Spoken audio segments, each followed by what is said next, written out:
Somebody tell Vernisha the premise of the show. Somebody tell Vernisha the premise of the show. Girl, it's for you to move to New Orleans, not for you to ask them if they gonna move to Houston. That's why you there. Y'all let her know what the premise of the show is. Let's talk about everything that happened in tonight's episode, y'all. I'm Tammy. This is Tammy Talks. Ready to Love, Make a Move, Season 1, Episode 3, Scene Double. If you're brand new to the channel or a returning viewer and you have not yet subscribed to the channel, I hope that this is the video that convinces you to join the Tamily. All right, we're trying to get to 19,000 subscribers, y'all. So if y'all can do me a solid, roughly 500 away. So if you are watching this, have not yet subscribed, hit that subscribe button. Let's get right into the episode. So they're still going back and forth, Zadia and Sharice. You know, this whole hoopla about Zadia left the house, stayed out all night doing whatever. She came back, she called Sharice. Sharice felt that she got woken up. She's upset about that. She told on Zadia to the matchmaker. Boom. Zadia's whole thing is, why didn't you just tell me you had a problem with me right then and there? Sharice said she didn't have time because she got woken up. You had time. You had time from the moment you answered the phone, and you could have said, girl, you know you just woke me up, right? When you went down the door to answer the door to open it, girl, you know you woke me up, right? You know, like, you had ample time to do that. You had time to do that, but for whatever reason, you wanted to tell on her. For whatever reason. Like I said before, I think Sharice feels the way that the other ladies are seemingly having these good conversations. They're making these connections. They're, having a good time with this, and she has not been having the best experience with her dates. So we get to Kirsten and Ashlee. So Kirsten is an ex-NFL player. Ashlee came in, and while I love her personality and how bubbly she is and how excitable she is, she has to learn to tuck this thirst in. Right? You coming in and you fawning over him. Oh my God, you are so fine, and you doing all that extra. Like, you're already telling this man, you might as well just come sit down at the table and open your legs. You know what I mean? Like, make these men want you. Make them compete for you. Make them want to do everything for, you know what I'm saying? But Ashlee just tuck that thirst in, sis. Please tuck it in. So they have a conversation about, was it their McDonald's order? She says she gets 12 nuggets, the sriracha sauce, or maybe they said Chick-fil-A. But the sriracha sauce, she likes Sprite, he likes Coke. It was just fun banter. I guess both of their favorite movies is Life. Life is definitely top 10 for me.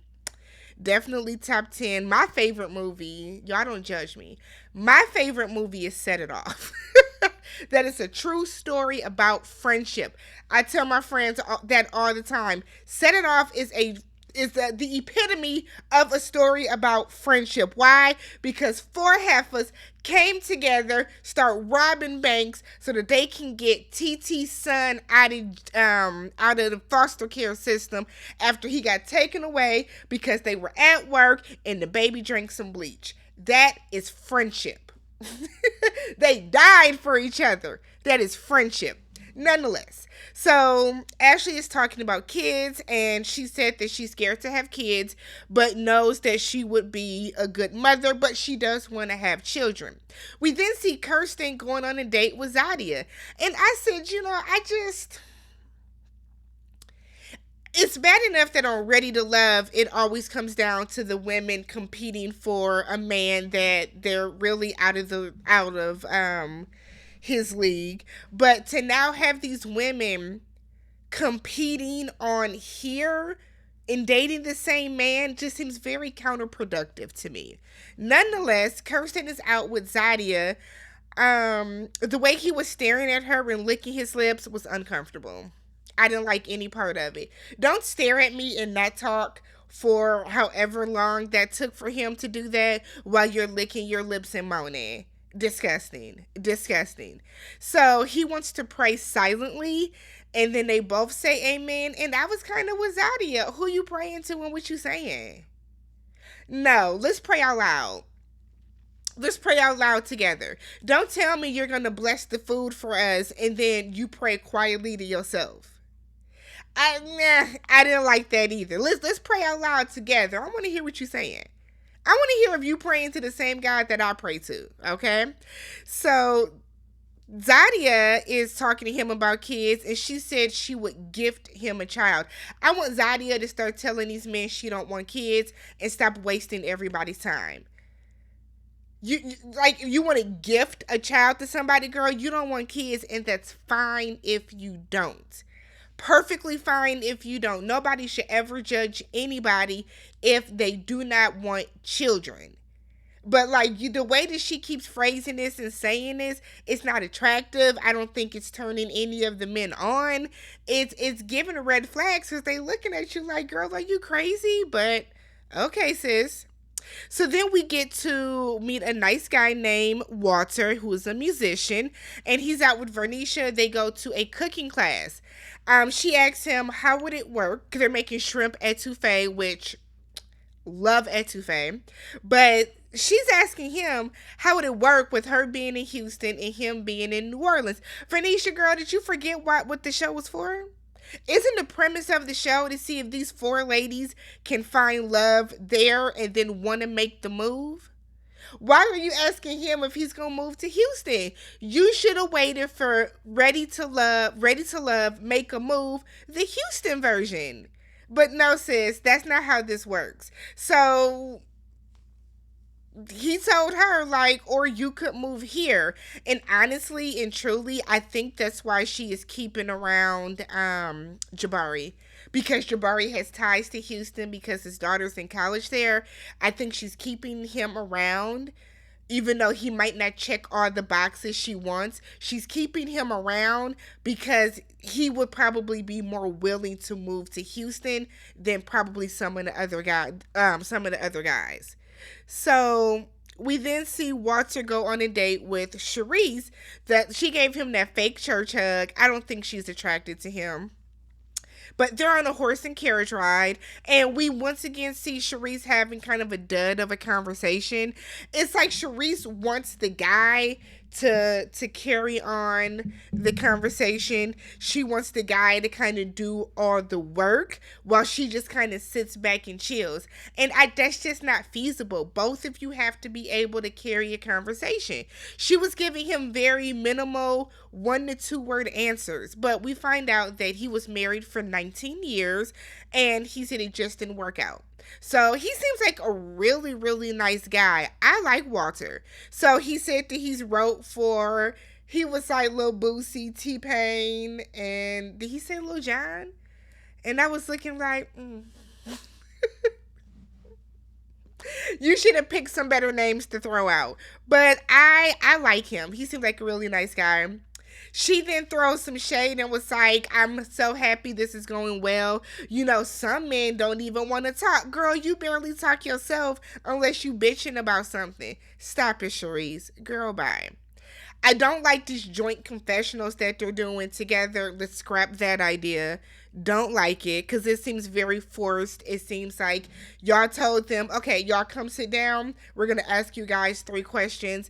It's like, you ever see like the tasty cooking like ads that are on like Facebook or they're on YouTube? It feels like that, like it's forced.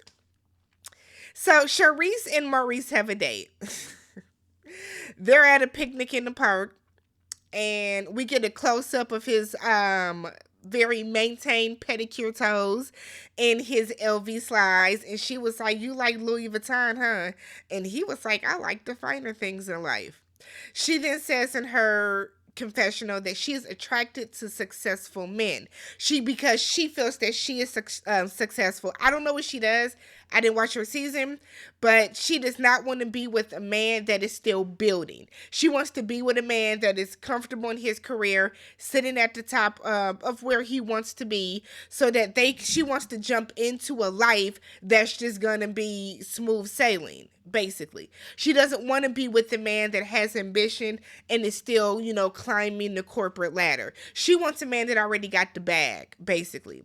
So she then tells him how she was thinking that she has to find a way to get him to talk. And he was like, well, I know everything I need to know through our conversation. I can learn things about you through observation. I don't like that. Because if we've been on one date, I don't want you looking at me and thinking you can guess everything there is to know about me. I want you to ask me questions so that we can have a conversation and a dialogue. Because when you assume, you make an ass out of yourself. So I don't know. I feel like Maurice is a guy. While he's handsome. Okay, he's not a bad looking guy, but I think he's a guy that kind of leads with money. He seems like not that he just tricks off on women, but I think that he's a guy that love bombs with money. So he's gonna come in and he's gonna be dressed to the nines and he's gonna show you how, well put together he is himself. I'm sure his house is like impeccably decorated. And I feel like he's gonna take you to all the finest, most expensive places. I can see him taking a woman out on like a shopping spree. He does that type of stuff to make up for the fact that he's not gonna talk. You have to talk. You have to.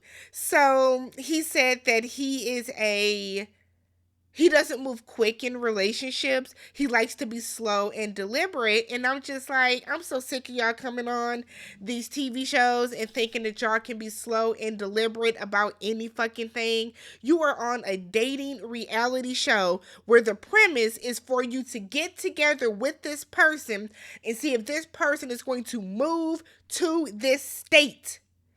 What part of that is slow? I'm over it. Over it. And because he has on LV slides and sandals, she's going to go along with it because she can tell that that man has money. So Ashlee and Zadia are talking. They find out that they were out with the same man. It's going cool though. They're okay with it. So Sharice comes in. Production says Sharice going up in there now. So Sharice comes in and Zadia and Sharice have a conversation. Zadia apologizes for waking her up. Finally, girl, you should have been said sorry to this heifer so we can get past this. But she apologizes to her. Sharice is in her confessional saying, I don't tolerate lying. Girl, listen. If Zadia wanted to be out and be out all night necking or doing whatever she was doing with that man, what is it to you? What is it to you? If she told your ass that she got up that morning and went out for a walk, then damn it, she did. If she did go out and fuck the man in the car, why do you care? Why do you care? You don't tolerate lying? You're lying about liking Maurice. What's the difference? So Zadia said that Sharice made her feel as if she purposely offended her. Sharice said, I don't know why you would think that, girl, because every chance you get, you are saying how she woke you up, she woke you up, she woke you up. You are saying it as if she purposely was like, I'm going to call Sharice and wake her ass up. She can come down to the door. That's how you're saying it. That's how it's coming across. So that's why Zadia feels that way. Okay? So, Sharice wants to just let it go. She's over it. She said it was 2 days ago. Zadia was like, no, I want to talk about this. The energy in the house has changed and everything else. Sharice said that she is irritated and uncomfortable. Y'all, what's wrong with Sharice? What happened her season? Y'all, please get in the comments. Let me know what happened to Sharice's season. Why she don't have nobody? I would like to know. Because this isn't making sense. How are you uncomfortable having a conversation? Like what part of this conversation is uncomfortable? Zadia is not being hostile. Zadia is not even really being Zadia in this moment. She's having a mature conversation that you seem to be incapable of having. So Zadia said that she would have just preferred that Sharice not have brought that up. Probably on camera. Don't make me look like the hoe that I was probably being that night on camera. Was it necessary to bring up on camera? It wasn't. It wasn't. It didn't need to happen at all. You could have talked to her about that off camera. You chose not to for whatever reason. So Zadia feels that a person that tells people's business can't be trusted. Sharice says she is still gonna move how she wants to move. Okay, because you seem like you don't have no man, and I'm sure you don't have friends. But keep moving how you moving, sis. So Ashlee and Zadia go on a double date bowling with Donald and Cameron, and Ashlee blew me the entire episode. I mean, the entire scene. So Ashlee hasn't talked to Donald. Donald is the guy from the very first mixer that she's been kind of keeping, saving week to week, right? Or date to date, however long the dates are. She feels that now they're just in a friend zone because she hasn't talked to him since Tuesday. Let's just call it Friday. We don't really get clarification on the day. So the guys come in. Cameron and Zadia are like, I think they had some of the same print in like their shirts. So they're like, great minds think alike. We are so in tune with each other. Sure. Donald comes in, asks Ashlee how her day is going, and she's like, oh, it's going great. He then is like, better because you're seeing me, and she's like, I'm going to keep it a buck with you. I got to keep it real with you. She said that, I haven't talked to you since Tuesday at 11:40 p.m. I said, damn. He said he's been texting her. She says you haven't. He pulls out his phone. She pulls out her phone. Sure enough, he has messages. I guess they didn't make it to her phone. Part of me wonders if Ashlee deleted those messages. Part of me wonders if Ashlee deleted the messages. And I only say that because I think Ashlee really likes Kirsten. So I wonder if that was just kind of like an easy way out. Part of me, I could be wrong. But like he said, it's odd. And I know that sometimes things do get lost in translation between the iPhone and the Android. But for 3 messages on 3 separate days to not go through is odd. It makes me wonder if she deleted the messages. Okay? That's just me. Don't kill me. Don't attack me in the comments. So she keeps going on and on and on about it. She then says, if you really wanted to talk, you would have called me or reached out on Instagram, but you didn't. So Ashlee is harping on how he didn't text or call, right? So they're having a good time. Later, when they're sitting down talking, Donald and Ashlee are talking again, and she brings up, well, you did what you wanted to do, and that was not call. They're great over there. They communicate. You're not communicating over here. Like, she goes on and on again. And it's kind of like, girl, did you call him? I can admit I am very bad at communication, right? I'm a person that if I get a text message and I'm doing something, a lot of times I'll kind of look at it and then I'll forget to go back to it. I will. I will. So I do kind of tell people, like, call me, write me on Instagram. Like, I don't mind being a double texter. But when it comes to reaching out to people, I'll double text. That doesn't bother me, especially if it's somebody that I'm interested in and we're having good conversation and we're hanging out and we're talking. So my thing is, if you really, really liked him, why didn't you just send him a text? Could he, why didn't you just text him? Why didn't you call him? Yes, he could have called you and did all that stuff too, but you could have done it as well back to him. But I kind of feel like, don't keep harping on this. You said what you had to say to him earlier when he first got there, so why keep going on and on and on and on and on about it now? I thought that was kind of lame on her part. So we see Vernisha and Jabari are out on a date and they're talking about gender roles. So she believes that a man should provide and should, keep a roof over everybody's head. So basically you provide the mortgage, probably pay like the energy bill, whatever the case. And, she'll do other stuff in the house, take care of other bills, whatever. He then asks her, what is the dollar amount that she is looking for? And she said that as an entrepreneur, there is no cap. He said, well, I'm an employee, so there is a cap. And I've noticed that because I am an employee, right? So I'm salaried. So I am getting the same amount on my check every 2 weeks. There's no I don't get overtime, I don't get stuff like that. I get a bonus, a raise once a year, and then we're salaried. So if I'm dating somebody that is an entrepreneur, you're going to be able to make more money than me sometimes because there's no cap on how much you can make. But there also is, you also might not make the same amount every single time as well. Which is why I personally cannot be an entrepreneur. I need my check. I need to know how much my check is going to be. I get paid tomorrow. I think I get paid tomorrow. I'm going to get paid sometime between now and the end of the month. I know how much my check is going to be because it's the amount that it was 2 weeks ago, that it was 2 weeks before that it was, a couple months ago. That is me. So I feel like sometimes some entrepreneurs don't quite understand that. So she cleans it up and says that there is a certain amount that she wants a man to make. However, the lifestyle that she is able to afford herself and live right now, she is not going to change or diminish or lessen for anybody. So then he said that, 2 incomes are better than one.